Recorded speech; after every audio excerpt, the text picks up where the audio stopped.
Today, we're going to explore the most powerful tools any of us have words. I mean, just think about it for a second. They're literally how we build our entire reality, from the quietest feelings deep inside us to the massive shared world out there. So, how exactly do we build that world? Well, we're going to start with the language of our inner world, our feelings.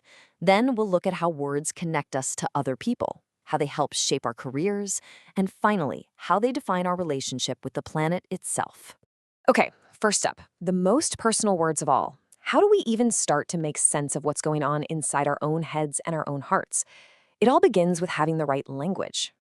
Now, this phrase, express feelings, it seems so simple, right? But it's actually the bedrock of everything. If you can't put a name to what you're feeling, how can you really understand it yourself, let alone try to share it with someone else? Being able to express your feelings is really the first step to knowing yourself and connecting with others. And, our feelings are so often shaped by who we're with. This brings us to a couple of classic personality types, which are pretty much defined by how they experience being around other people.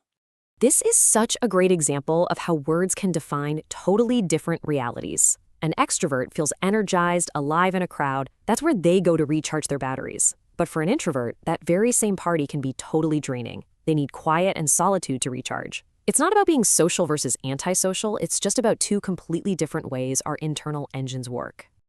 Okay, now for a big one. Furious is such a fantastic word because it's so precise. You're not just annoyed or mad. No, this is that explosive, white-hot anger you feel when your computer crashes a minute before your deadline.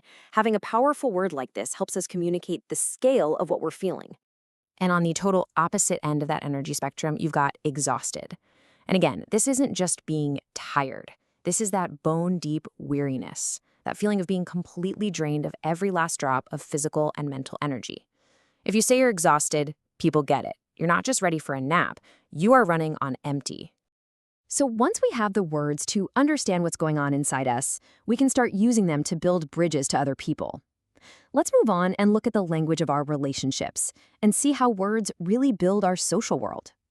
At the very heart of every single human connection is this idea right here, to interact. It's not a passive thing. It's this active, constant dance of communication, speaking and listening, acting and reacting, that really weaves the whole fabric of our relationships. And just look at this incredible range of tools we have for that interaction.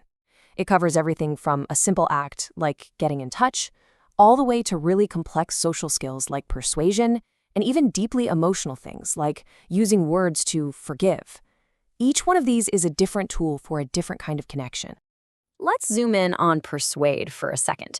This is a pretty sophisticated use of language, isn't it?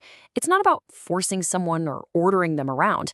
It's the art of using reason and emotion to gently guide them over to your point of view.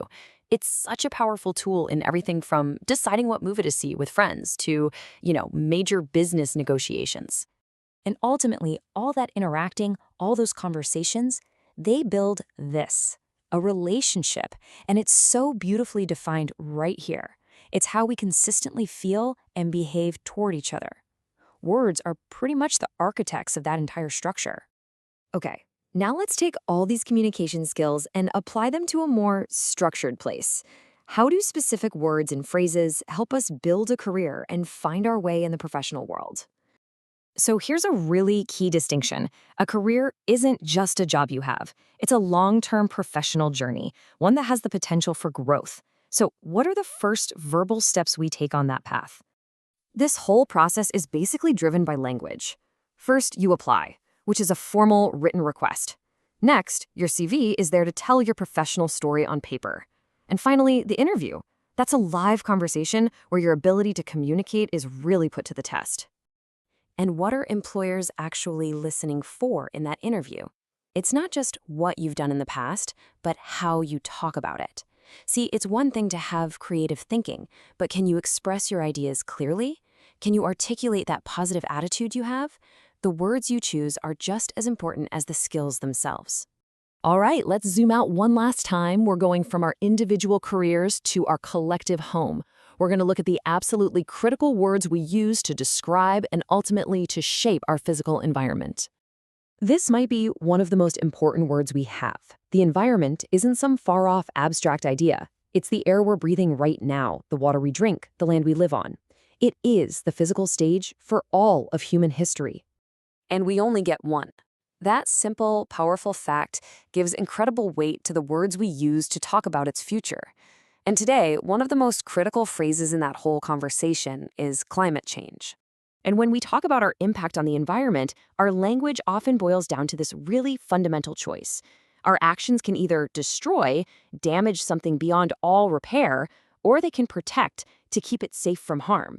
The words themselves frame the incredible stakes. Thankfully, our language also gives us a really clear vocabulary for positive action. Words like recycle, conserve, save.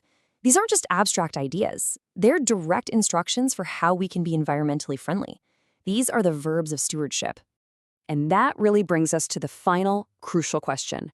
From our most private feelings to the future of our entire planet, we have the words. The power lies in which ones we choose to learn, which ones we choose to use, and which ones we choose to live by. Thanks so much for watching.